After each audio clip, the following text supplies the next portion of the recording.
एक 35 साल की नर्स जो हर दिन दूसरों की जान बचाने का काम करती थी, लेकिन एक दिन वो खुद अचानक गायब हो गई। परिवार परेशान था, फोन बंद था, कोई सुराग नहीं था।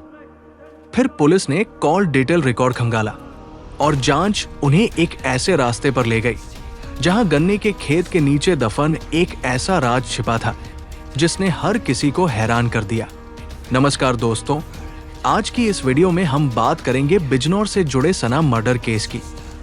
उपलब्ध जानकारी और जांच में सामने आई बातों के आधार पर जानेंगे कि आखिर कैसे एक गुमशुदगी की रिपोर्ट धीरे धीरे एक कथित हत्या की जांच में बदल गई। ध्यान रहे, इस मामले से जुड़ी कई बातें पुलिस जांच और आरोपों पर आधारित है और अंतिम फैसला अदालत द्वारा ही किया जाएगा। सना कौन थी? सना 35 वर्षीय एक नर्स थी जो मुंबई में काम करती थी। अपने पेशे के कारण उनकी पहचान एक मेहनती और जिम्मेदार महिला के रूप में बताई जाती है, लेकिन अचानक उनका अपने परिवार और परिचितों से संपर्क टूट गया। पहले लोगों को लगा कि शायद किसी निजी वजह से उन्होंने फोन बंद कर दिया हो, लेकिन जब कई दिन बीत गए और कोई जानकारी नहीं मिली तो चिंता बढ़ने लगी। गुमशुदगी जिसने सब बदल दिया। जब परिवार ने हर संभव जगह तलाश की और कोई पता नहीं चला, तब पुलिस में गुमशुदगी की शिकायत दर्ज कराई गई। शुरुआती जांच में पुलिस के सामने सबसे बड़ा सवाल था, सना आखिर गई कहां? क्या उन्होंने खुद कहीं जाने का फैसला किया था? क्या उनका अपहरण हुआ या फिर उनके साथ कोई बड़ी अनहोनी हो चुकी थी? इन सवालों के जवाब ढूंढने के लिए पुलिस ने तकनीकी जांच शुरू की। मोबाइल फोन बना सबसे बड़ा गवाह। आज के समय में इंसान कई बार अपने निशान खुद पीछे छोड़ जाता है। पुलिस ने सना के मोबाइल फोन और कॉल डिटेल रिकॉर्ड यानी CDR की जांच शुरू की। किससे बात हुई? आखिरी कॉल किसे गई? फोन की आखिरी लोकेशन क्या थी? इन सवालों के जवाब धीरे धीरे एक दिशा दिखाने लगे। जांच में एक नाम बार बार सामने आने लगा, फैसल।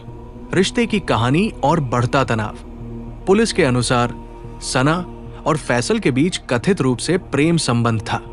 जांच में यह भी सामने आया कि शादी को लेकर दोनों के बीच मतभेद थे। पुलिस का आरोप है कि सना शादी चाहती थी, जबकि फैसल इस संबंध को उस दिशा में ले जाने के पक्ष में नहीं था। हालांकि यह पुलिस जांच का हिस्सा है और अदालत में इसकी पुष्टि होना बाकी है। जांच का दायरा बढ़ा।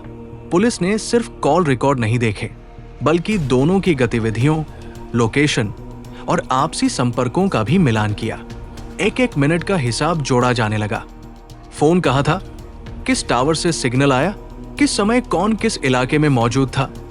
तकनीकी सबूतों ने जांच को और मजबूत दिशा दी। सवालों में घिरता संदिग्ध। जैसे जैसे पुलिस के पास जानकारी बढ़ती गई, फैसल से पूछताछ भी तेज होती गई। शुरुआत में कई सवालों के जवाब स्पष्ट नहीं थे, लेकिन पुलिस का कहना है कि तकनीकी साक्ष्यों और पूछताछ के आधार पर जांच आगे बढ़ी। यहीं से मामला गुमशुदगी से आगे निकलकर कथित हत्या की जांच बन गया। गन्ने के खेत का खौफनाक खुलासा। जांच के दौरान पुलिस बिजनौर के एक गन्ने के खेत तक पहुंची। उपलब्ध जानकारी के अनुसार पुलिस को वहीं से सना का शव बरामद हुआ। आरोप है कि शव को दफनाकर सबूत मिटाने की कोशिश की गई थी। इस बरामदगी ने पूरे मामले को नया मोड़ दे दिया। हर सुराग एक नई कहानी कह रहा था। एक तरफ मोबाइल रिकॉर्ड, दूसरी तरफ लोकेशन डेटा, फिर पूछताछ। CDR आखिर इतना महत्वपूर्ण क्यों होता है? बहुत से लोग सोचते हैं कि CDR सिर्फ कॉल की लिस्ट होती है, लेकिन वास्तव में इसमें कई महत्वपूर्ण जानकारियां हो सकती हैं। किस नंबर पर कॉल हुई, कब हुई, कितनी देर बाद हुई, किस मोबाइल टावर से फोन जुड़ा था। कई मामलों में गतिविधियों का अनुमान लगाने में भी मदद मिलती है। इसी वजह से कई आपराधिक मामलों में CDR जांच का अहम हिस्सा बनता है। क्या सिर्फ CDR से केस साबित हो जाता है? नहीं, कानून में केवल कॉल रिकॉर्ड पर्याप्त नहीं होता।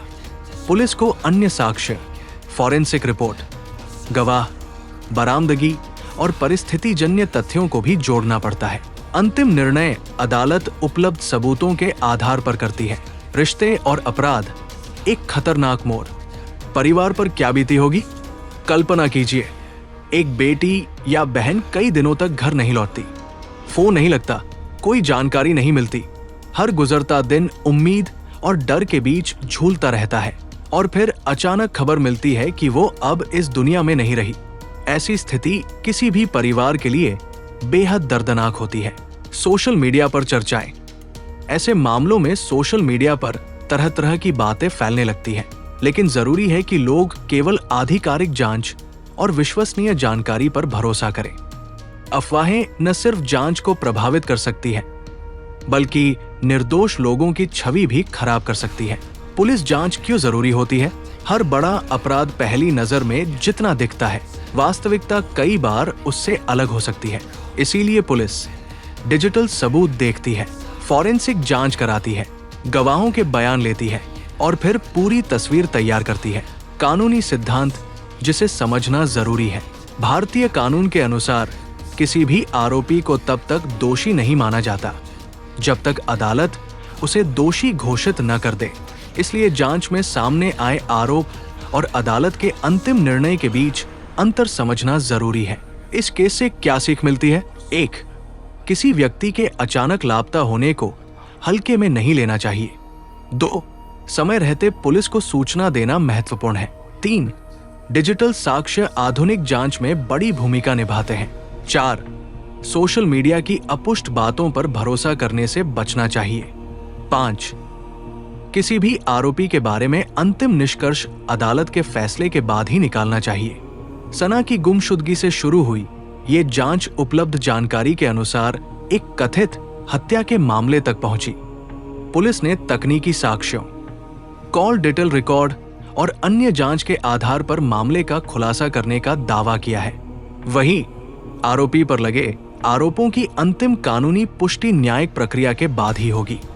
ये मामला सिर्फ एक अपराध की कहानी नहीं, बल्कि यह भी याद दिलाता है कि रिश्तों में पैदा हुए विवाद, गलत फैसले और हिंसा कितनी बड़ी त्रासदी में बदल सकते हैं। साथ ही ये भी कि आधुनिक जांच एजेंसियां डिजिटल सुरागों की मदद से जटिल मामलों की परतें खोलने में सक्षम होती जा रही है।